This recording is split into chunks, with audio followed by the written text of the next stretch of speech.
Becoming financially independent with passive income is the ultimate holy grail to making money.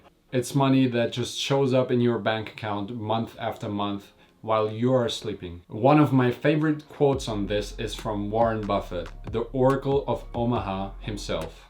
He says, "If you don't find a way to make money while you sleep, you will work until you die." This is why I've collected an overview for you today over the best, at least in my opinion, passive income sources ideas that you can get started with right now, the end of 2020, or even going into 2021. Nice. And I've added some rather uncommon ways to earn money pretty passively at the end of this video that you might not have known about before. As you can see, it does take me quite a while to make these videos, so in return I would appreciate an early like on the video. And with that being said, let's get right into the video. But let's get something straight first. Most passive income takes quite a lot of work to set up. There are very few ways to make serious money with no effort. But there are a ton of ways to make a lot of money over time by putting in the work upfront. Yes, it does take this initial effort to start building passive income. Investment of time, investment of money, and most of the time, both. As time passes though, you start to stack up multiple passive income sources that actually start to snowball once you get going. With each new investment, you will see more money coming in every month. And eventually, your passive income sources bring in enough income to cover your basic expenses. At this point, you have reached financial independence, which basically means you're no longer dependent on your 9-to-5 job. You can retire in your 20s, you can retire in your 30s, or if you like to, you can work until you're 80.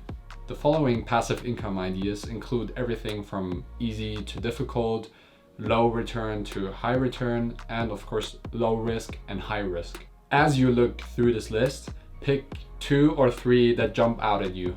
Don't try to invest in more than that for now, because once you get rolling with those passive income investments, they usually can become quite a lot to deal with. So if you bite off more than 2 or 3, it can become too much to chew for you.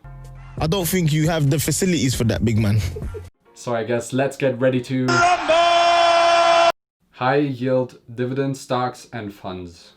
While most dividend paying stocks only pay out a small percentage like 1.5 to 3%, there are some rare cases where dividend yielding stocks pay out something like 5 to 7%. Be careful though, because those dividends aren't written in stone. So if the company has a bad quarter, it may not pay the dividend at all. Or that company may go out of business entirely for that matter. That's a risk you run with every equity though. So therefore look for companies like, for example, Coca-Cola, that have a history of paying out their dividends every year and actually increasing their dividends as well every year. Instead of picking out individual stocks, you could also look into investing into mutual funds or ETFs that specialize in high dividend yields. You could research those by checking out your investment bank's stock screener or use a free service like Yahoo's stock screener. Or, of course, you could subscribe to this channel because a video on high dividend yielding stocks and funds is in the works. But one thing to add for now is that with funds, you have to watch out for high management fees. Especially actively managed funds often eat up the entire fund's return because of their high management fees. When in doubt, I would advise you to just invest in a low-cost, passively managed index fund. According to Matthew Frankel from The Motley Fool, 92% of actively managed funds have underperformed the market over the last 15 years. And again, to learn more about different investing strategies, subscribe to the channel down below and comment what you want to learn about. Next, buy and hold growth stocks. Buy and hold is an investment strategy where you purchase an investment, so either a stock or a fund for example, and hold it for a long period of time. Many famous investors, like for example Benjamin Graham and Warren Buffett, are huge fans of this strategy. The strong The strong argument for buy and hold investing is that over a long enough period of time, a well-run company should increase in value. Buying and holding allows you to ride out the waves and the noise of the market, like for example the recent crashes, and to capture that gain in your portfolio. Next, robo investing. Robo investing is a method of investing that diversifies your portfolio and uses algorithms to improve returns. In other words, robo advising gives your investment strategies that artificial intelligence edge that is currently all the rage in trading. Robo investing serves mainly as a time saver because you don't have to spend all that time on researching stocks. Instead, those tools, for example like Betterment, allow you to ride out the market and decrease the usual volatility you have with investing by yourself. Please just don't ask your Amazon Alexa to invest for you. Natürlich kann ich lachen. Ha ha ha. This is crazy. This is getting weird, bro. I don't know if I want to continue doing this, bro. Like, man, this is. Next, purchasing bonds. James Bond. Bonds are a traditional passive income stream, and they're especially fit for retirees and people that want to have safety and stability. The premise is simple enough. You lend money to a government or a corporation by buying a bond for a certain length of time, let's say 10 years. And for the next 10 years, they make interest payments to you. Then, upon reaching maturity, you get your original investment back. Of course, by that point, your original investment will have lost some value, aka purchasing power, because of inflation. So the question with bonds become, does the return of bonds justify the money lost to inflation, and does it justify not investing into some higher yielding investments that are maybe a little bit more risky? In a study of returns over 145 years between 1870 and 2015, bonds' average returns were less than half those of stocks, at 2.5% compared to 6.89%. But their volatility, and therefore their risk, is also far lower than stocks. If you're younger, you can tolerate the added risk and volatility of stocks because you have more time to ride out the wave. But as you move closer to retirement, start looking at bonds as a more stable source of passive income. Refinance your student loans, mortgage, or any loan for that matter.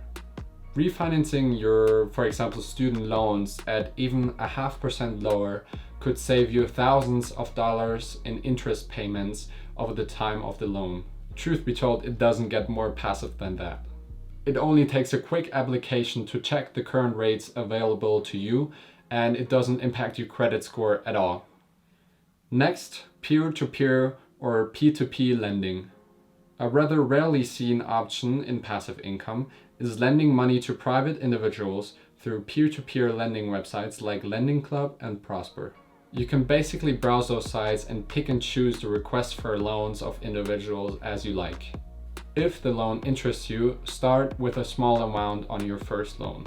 It shouldn't be an amount that, if you would never see it again, would cripple you completely financially. The returns here typically range from 6 to 10%. Of course, at the higher end of that spectrum, expect the risks to be higher as well.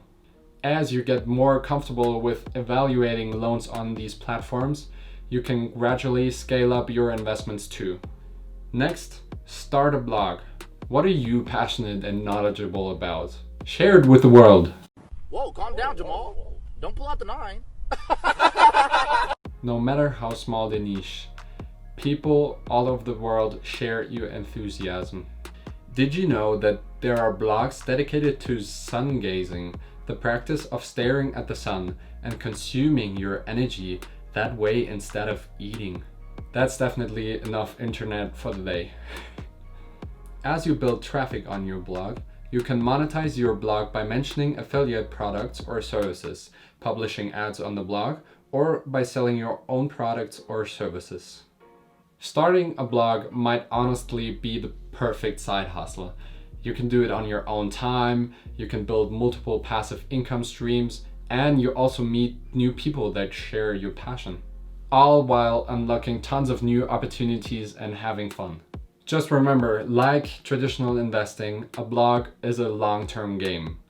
Your first blog post won't make you any money, but if you keep sharing good content that people enjoy, eventually that will come around. The most important part is really to just do it! As I did with my YouTube. Next, write in book or ebook. Once your book is written and published, which nowadays is easier than ever with various print and publish on demand services, it can continue to generate income for as long as people want to read it. Similarly, publishing an ebook on Kindle, for example, is one of the best ways to make passive income as a writer. If you're serious about it, you can make thousands of dollars by self-publishing on Amazon. Next, start a podcast. Writing is a skill not everyone is interested in developing. Another medium to share educational, useful, or entertaining content is by, well, obviously talking. If you have a touch of charisma, like me, and you're not afraid of a microphone, think about starting a podcast instead of a blog. Just like with a blog, you can earn money from affiliates, advertisers, or by selling your products and services. And no, you don't need that $500 microphone with a fancy home studio to get started. Just look up the best podcasting headset on Amazon, which should be around $50. Next, buy or invest in royalty income. Not the artistic sort? No sweat, you can buy other artists' royalties already pumping along as passive income streams. There are entire websites dedicated to selling and buying royalties. Try websites like Royalty Exchange, for example, to get an overview over what is available for sale. Just make sure the royalty rights you buy are just as likely to continue generating sales in the future. Some art forms have a limited lifespan. Next, start and automate an e-commerce business, like selling on Amazon, Shopify, Etsy, etc. Yes, digital products help you avoid the logistics of shipping, but at least for now, we still live in a physical world and we still need physical products. Think about what physical products do you or your online users want or need. And no, you don't need to ship the products all by yourself.